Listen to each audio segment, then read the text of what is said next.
Olá pessoal, neste vídeo iremos fazer um planejamento, né? Então, entrando aqui na página inicial, eu vou em professores e aqui já vemos a parte do plano de aula, né? Clico no plano de aula, aqui a listagem, né? Se o professor ele já tiver planos de aula no cadastro dele, irá aparecer aqui como aparece no meu caso, que essa professora já fez, né? Então, aqui temos a parte de buscar o filtro, né? Mais uma vez, se o professor tiver mais planos de aulas, a gente consegue buscar pelo filtro. Temos a parte de novo planejamento, buscar pelo filtro e limpar o filtro, né? Aqui embaixo também temos, para os planos de aula já existentes, o olhinho, botão amarelo, para visualizar, a caneta e o papel, para editar o plano de aula, a lixeira, para excluir o plano de aula, e a parte de copiar o plano de aula, caso o professor tenha turmas iguais, né? Ele esteja na mesma série, só que com várias turmas dessa mesma série, então ele consegue copiar o plano de aula para as demais turmas, né? Então, iremos na parte de novo planejamento, onde aqui a gente tem a parte do tipo de plano de aula,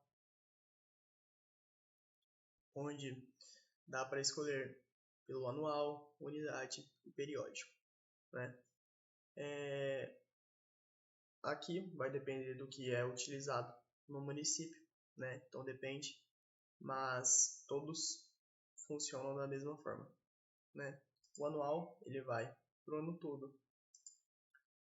Por unidade, ele vai aparecer a etapa para escolher. E o periódico, inicial e final, né? Então, é a diferença entre esses três, mas todos com o mesmo sentido no final. Vou pelo unidade, né?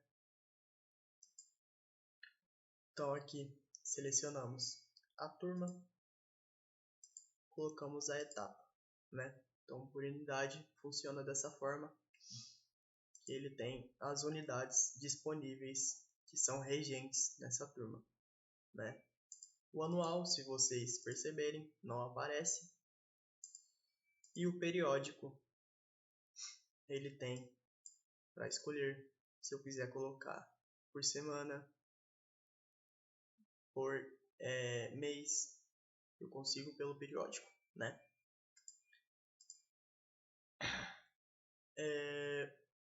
Todos eles, a partir da parte do componente, funcionam da mesma forma, né? Então aqui selecionamos um componente, puxamos a habilidade desse componente, que vai ser sempre referente à série, né? E aqui a gente também tem a opção de ler a habilidade, né? Então eu consigo visualizar todo o conteúdo dessa habilidade, né? E aqui temos a especificação dessa habilidade que escolhemos. Temos também a opção de colocar mais componentes em um mesmo plano de aula, ou então fazer um plano de aula por componente. Então, o sistema disponibiliza essa opção. Coloco ciências e já tenho um plano de aula e automaticamente já aparece a mensagem para mim, né? Então a gente clica no menos e já tira esse componente. A metodologia, que é obrigatória, a gente coloca a metodologia que foi trabalhada naquela aula. E aqui temos campos que o professor pode vir a utilizar: atividades e avaliações, recursos didáticos, registros de adaptação e as referências, né? Eu posso deixá-las em branco e completar somente a obrigatória, tanto como eu também consigo completar essas informações, né? Lembrando que são campos que não têm limite de caracteres. O professor pode colocar quantas coisas ele quiser aqui nessa parte, né? Feito o meu plano de aula, eu tenho a opção de clicar no azul, a parte de salvamento, né? A parte de salvar o plano de aula. Plano de aula criado com sucesso. Automaticamente, ele já aparece na minha listagem. Vocês podem ver que o tipo de plano de aula eu escolhi o anual e já aparece aqui para mim.